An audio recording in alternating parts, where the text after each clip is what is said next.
हो, उसको कोई अब चुप रहना अभी। वो अगर रास्ते में इस तरह खड़ी हो किसी मजबूरी के तहत और कोई आकर कोई उसको ये कहे चल मेरे साथ, मैं पैसे निकाल के ला रहा हूँ, चल मेरे साथ, मैं ये करके चल रही, कैसा लगेगा तुम्हें? मुझे माफ कैसा कर दे, लगेगा? मैं बहुत शर्मिंदा हूँ, मुझे माफ कर दे प्लीज। मेरे से माफी नहीं मांगो, लेकिन एक बात याद रखना, मैं कैसे मान लो कि तुम नहीं करो? खुदा की कसम, कुरान पाक की कसम, मैं आपका एक बात याद रखना कि अगर आइंदा तुमने किसी औरत को, यहाँ पर कोई भी किसी की बहन बेटी खड़ी हुई और तुमने उसको इस तरीके से हिरासा किया, किसी जगह भी मैं मौजूद हो सकती हूँ, किसी भी अबाई के नीचे, और मैं तुम्हारा वो हशर करूंगी कि आज तुम्हारा ये हेलमेट है, मैं तुम्हारी हेलमेट तुम्हारे आईडी कार्ड के साथ सबके सामने एक्सपोज करूंगी। माफ कर दे प्लीज, मुझे माफ कर दे।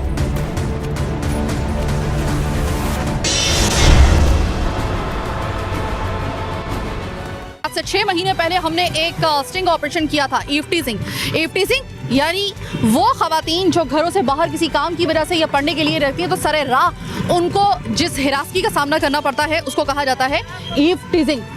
वो प्रोग्राम चीख उठा कराची की पहचान जैसे बन गया। हमारा सबसे पहला ऐसा प्रोग्राम, हमारा ऐसा स्टिंग ऑपरेशन जिसने चीख उठा कराची को आप लोगों में रोशनास करवाया था। आज 6 महीने के बाद एक मरतबा फिर हम ये प्रोग्राम आपके सामने सीक्वल की सूरत में पेश करने के लिए जा रहे हैं। आज हम कुछ उन्हीं जगहों पर यानी कुछ उन्हीं स्पॉट्स पे वापस जाएंगे, देखेंगे कि कोई फ़र्क पड़ा या अभी भी वो वहशी दरिंदे, वो राले टपकाते हुए वो भेड़िए अभी भी ऐसी खवातीन के और ऐसी बच्चियों का रास्ता रोकने के लिए खड़े हुए हैं तो उनको फिर एक्सपोज करने का वक्त होगा।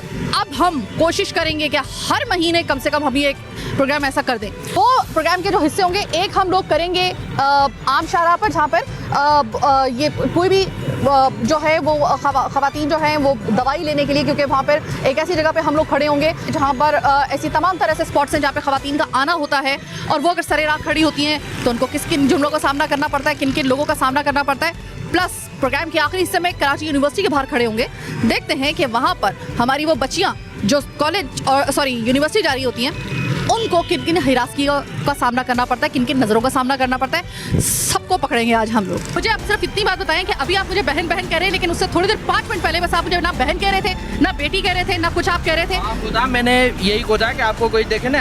मैंने आपसे कहा कि सर मुझे नहीं जाना, आपने फिर भी कहा कि नहीं इसमें क्या मसला है? टैक्सी मैंने पूछा कोई चाहिए, आपने बोला नहीं इसमें, मैंने कोई उसने गए। सर आप टैक्सी नहीं है, आपकी अपनी प्राइवेट गाड़ी है। तो हम क्या करेंगे, हालात ऐसे हैं कराची के, हमें मजबूरी में जो है करना पड़ता है ये गजर सफर। Sir by the way this is not the right way कि आप कोई लड़की खड़ी हुई है, आप एक अनजान लड़की को आप कैसे कह सकते हैं? नंबर दे दियो बहन, आपको मैंने कोई नंबर लेने की बात की हो, नंबर देने की बात की हो तो फिर आप... सर अभी तो आपने शुरू ही किया था और हमने आपको पकड़ लिया, वरना शायद आप नंबर के अलावा और भी बहुत कुछ। मैं आपके घर की कोई औरत होती या मैं आपके घर की कोई बेटी होती और मैं बाहर इस तरह खड़ी हूँ और कोई अनजान आदमी आकर मुझे इस तरीके से गाड़ी में बिठाने की बात करे, आपसे बर्दाश्त होगा? तो उन्होंने कहा नहीं ये गलत बात है, लेकिन मैंने कोई गलत बात नहीं की। आप गलत बात कर रहे हैं, यू आर टेलिंग लाई, आप वो कह रहे हैं कि why you are getting me wrong. इसमें रॉन्ग की क्या बात है? इसमें रॉन्ग की क्या बात है उनकी नज़र में? हमने उनको बताया कि रॉन्ग क्या चीज़ है।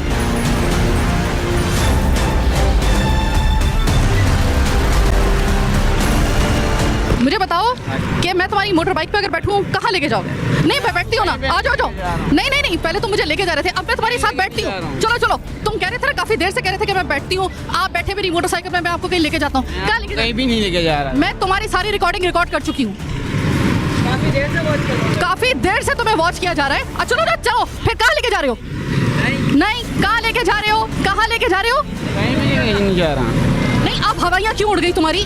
जब मैं तुम्हें बोल रही हूँ मुसलसल कि मैंने नहीं जाना है, मैं तुम्हें जानती नहीं हूँ, तुम जबरदस्ती मैंने छोड़ दी, मैंने बोला सही है ठीक, नहीं जाऊँ। तुमने ये नहीं कहा, तुमने कहा जान जाओगी, आओ तो सही। आइंदा अगर तुम मुझे नजर भी आए ना कि कभी मुझे किसी ने भनक भी अगर पहुंचाई इस बात की, आइंदा अगर तुम खड़े हुए तो हो सकता है अगली दफा फिर मैं खड़ी हूँ इस नकाब के नीचे, समझ आई? निकलो यहाँ से।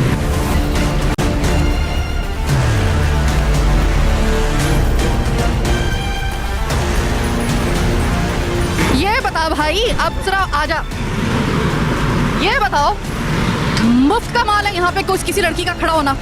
यहाँ पर अगर कोई लड़की अपने किसी काम से खड़ी हुई है, वो तुम्हें कोई इशारा नहीं कर रही है, वो तुम्हें कोई सिग्नल नहीं दे रही है, तुम्हारा हक बन गया है कि तुम उसको जाके ये कहो कि 2000 रुपये दूंगा, चल मेरे साथ सर आपको के पीछे, अल्लाह के पीछे जगह है, मैं वहाँ पे लेके जा रहा हूँ। सच बता।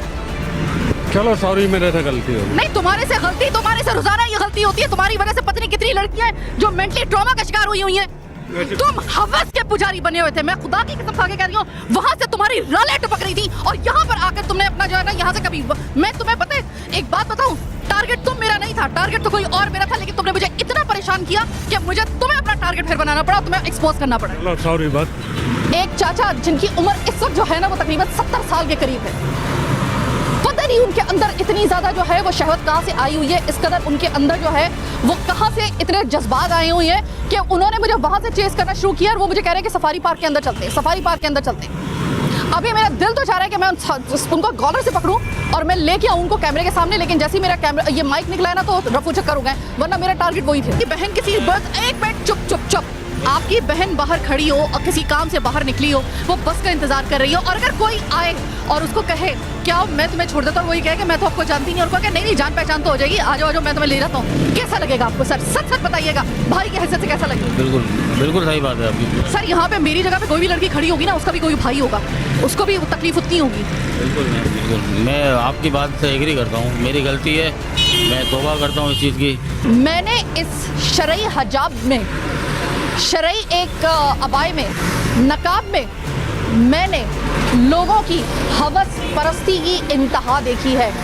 आपको यकीन नहीं आएगा, लेकिन मैं आपको अपने एक्सपीरियंस पे बता रही हूँ कि मैंने जो लिबास है ना उसमें मैंने कोई ऐसी चीज़ नहीं देखी है। मैंने जो था आम एक लिबास पहना हुआ था, मुझे तब भी उसी नज़रों का सामना करना पड़ा था, मैं इस हालत में थी। तो जो शहवत परस्त होता है ना वो आपको इस लिबास में भी नहीं छोड़ता, जिसके अंदर फूट के जो है ना फ्रस्ट्रेशन भरी होती है। लेकिन बहरहाल शरई लिबास इख्तियार करना बहुत अच्छी बात है और करना चाहिए। सफारी पार्क रात के वक्त में पुलिस की मौजूदगी में, हम अपने प्रोग्राम में ये फुटेजेस दिखा चुके हैं, पुलिस की मौजूदगी में और पुलिस की आशीर्वाद के साथ पूरा का पूरा ये नेटवर्क चल रहा है। इतने बड़े पैमाने पे इतना स्ट्रॉन्ग नेटवर्क चल रहा है कि वहाँ पर बदनामे ज़माना औरतें खड़ी हो रही हैं और उनके देखी जो थे ना वहाँ पे अगर कोई, और वो वहाँ पे पेडेस्ट्रियन ब्रिज है, यूनिवर्सिटी रोड है, सामने एक प्राइवेट यूनिवर्सिटी है, आगे थोड़ा एक हॉस्पिटल भी है, एक प्राइवेट हॉस्पिटल भी है। अगर वहाँ पे कोई शरीफ लड़की आके खड़ी हो, वो खड़ी नहीं हो सकती वहाँ पर, क्योंकि बदनामे ज़माना औरतें वहाँ पर खड़ी हुई हैं जो कि उनका पेशावर औरतें हैं वो वहाँ पर, और वो जो होते हैं ना कि जब एक इस तरह का एक गला सड़ा एक गोश्त का टुकड़ा होता है तो उसके ऊपर मक्खियाँ जो होती हैं, गंद तलाश कर रही होती हैं, इस तरह की मक्खियाँ उसमें झपटती हैं। इसी तरीके से पूरे इलाके के, पूरे शहर के जो गलीज तरीन लोग हैं वो वहाँ पर आते हैं, और उसकी इज्जत में क्या होता है कि वो जो शरीफ लड़कियाँ हैं, शरीफ औरतें, वो भी नहीं खड़ी हो सकती, उनका जीना मुहाल कर देते हैं। इसी तरह खड़ी होंगी। और मैं आपको बता रही हूँ, मेरे प्रोग्राम करने का मकसद ये होता है हर कुछ अरसे के बाद ईव टीजिंग के ऊपर कि ये ऐसे मर्द हजरात देख लें, मैं किसी भी अबाए, किसी भी नकाब, किसी भी मास्क के नीचे मैं निकल सकती हूँ, सोच लीजिए।